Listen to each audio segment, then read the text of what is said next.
मेरे करण अर्जुन आएंगे, धरती का सीना चीर के आएंगे। मेरे करण अर्जुन आएंगे। ये डायलॉग इतना मकबूल हुआ कि ये डायलॉग कोई भी बोले, लेकिन कानों में आवाज़ तो राखी की ही गूंजती है। नमस्कार, आप देख रहे की मीडिया और आज हम चलेंगे बॉलीवुड की सबसे बेहतरीन अदाकारा राखी के अनसुने किस्सों के सफ़र पर। राखी वह अदाकारा जिन्होंने फिल्मी पर्दे पर हीरोइन, भाभी, माँ हर तरह के किरदार निभाए। उन्होंने अपनी फिल्मी सफर के दौरान 3 फिल्म फेयर और 1 नेशनल अवार्ड भी जीता। इतना ही नहीं, राखी 16 बार बेस्ट एक्ट्रेस और बेस्ट सपोर्टिंग एक्ट्रेस के लिए फिल्म फेयर में नॉमिनेट हो चुकी है। लेकिन क्या आपको पता है, राखी पहले फिल्मी दुनिया में नहीं आना चाहती थी। यहाँ तक कि फिल्म में नहीं आने के कारण ही पहले पति से तलाक हो गया। लेकिन आपको जानकर आश्चर्य होगा कि फिल्मों में नहीं आने के कारण जहां पहले पति से तलाक हुआ, वहीं फिल्मों में आने के कारण ये दूसरे पति से अलग हुई। पति की बेरहम मार, फिल्मी सफर और भी बहुत कुछ जानेंगे सारी बातें। तो बने रहे हमारे साथ, और अगर अभी तक आपने इस चैनल को सब्सक्राइब नहीं किया है तो प्लीज़ सब्सक्राइब कर लें।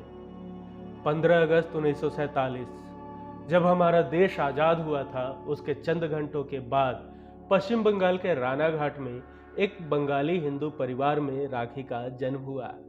देश विभाजन से पहले राखी के पिता का पूर्वी बंगाल में जूतों का अच्छा खासा व्यापार था, लेकिन विभाजन से कुछ समय पहले ही वह पश्चिम बंगाल के नदिया जिले के रानाघाट आ गए थे। राखी का पूरा नाम राखी मजुमदार है।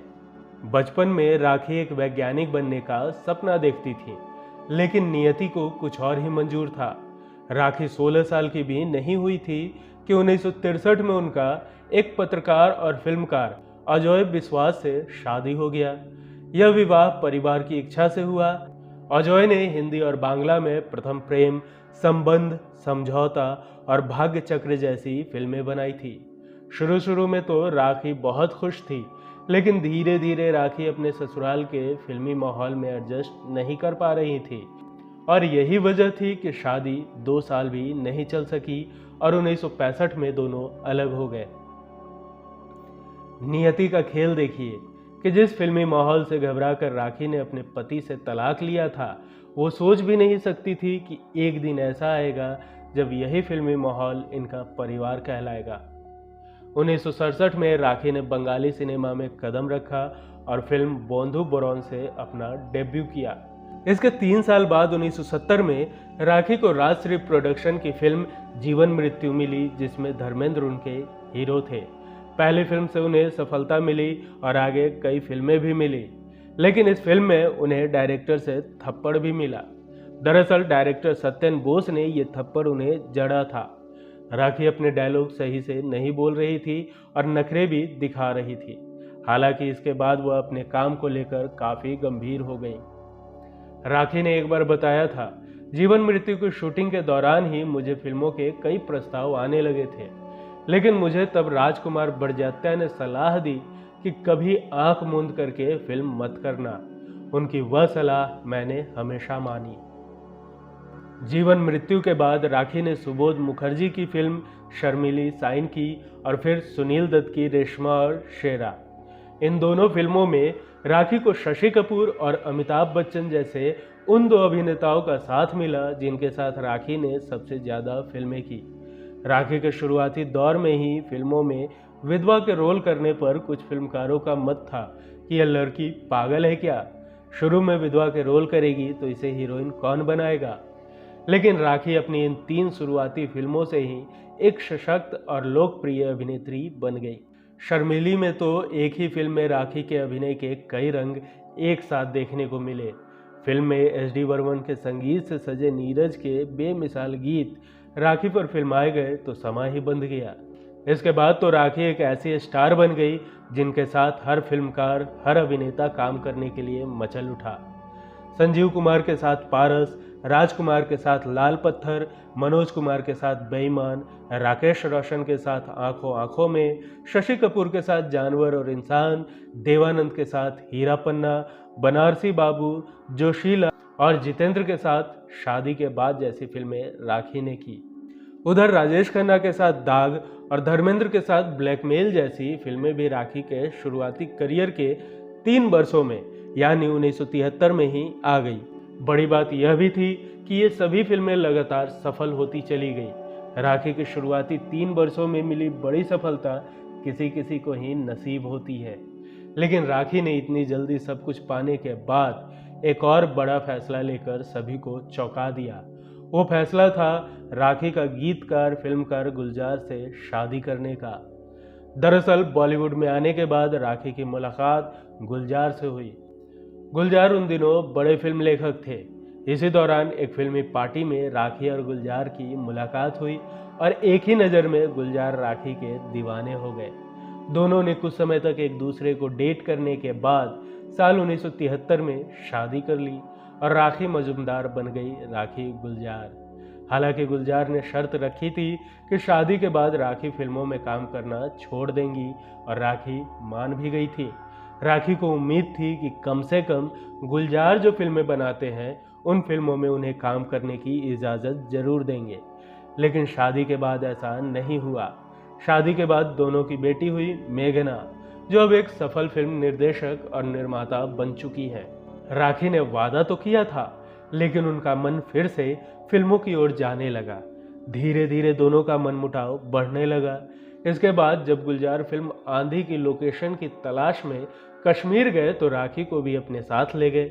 बताते हैं कि जब फिल्म की पूरी टीम वहां पहुंची तो पार्टी रखी गई। इस पार्टी में अभिनेता संजीव कुमार ने ज्यादा शराब पी ली और नशे की हालत में उन्होंने सुचित्रा सेन का हाथ पकड़ लिया।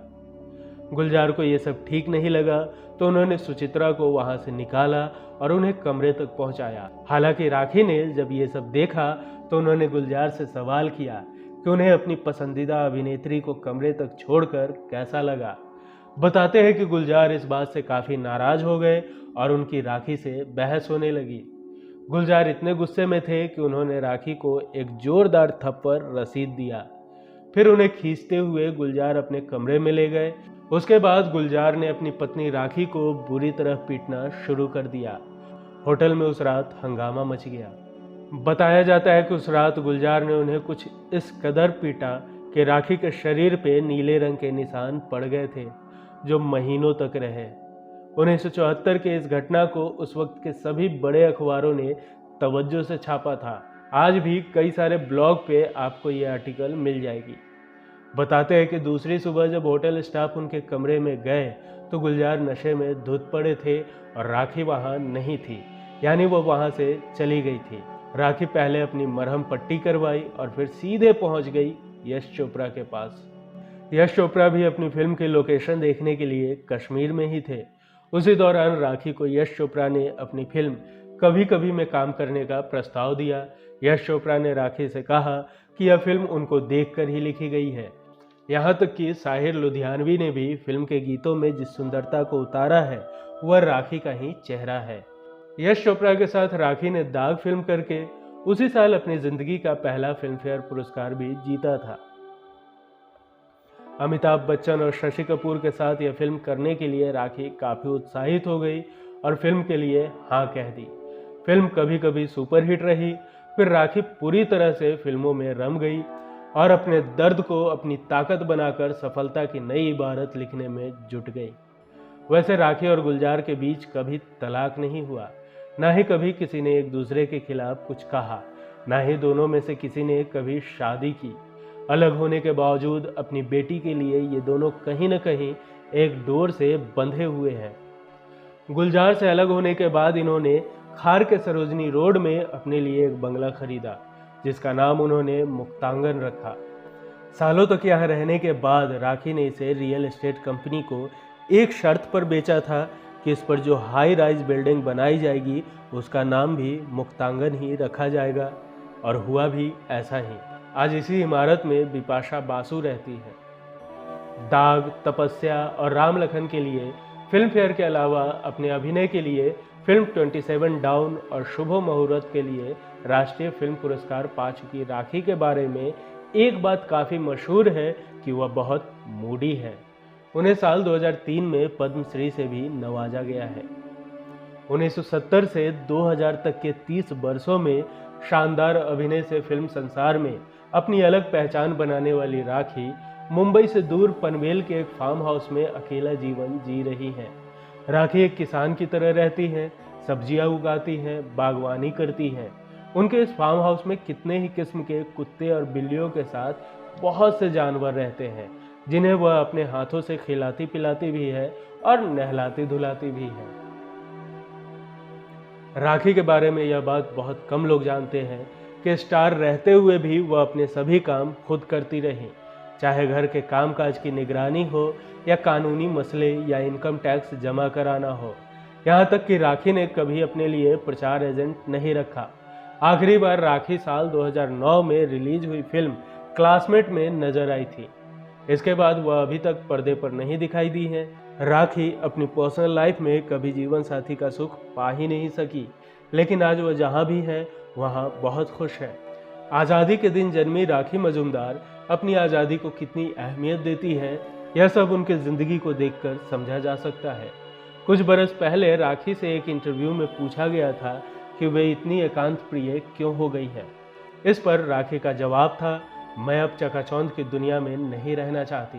मैं काफ़ी फिल्में कर चुकी हूँ, मुझे अब न ज़्यादा रुपए की ज़रूरत है न फिल्मों की। मेरी दुनिया अब पनवेल का मेरा फार्म हाउस है, जहाँ मैं हूँ और मेरे प्रिय जानवर। मुझे अपनी आज़ादी से प्यार है, जहाँ मुझसे कोई सवाल नहीं कर सकता। आज के सफ़र में बस यहीं तक।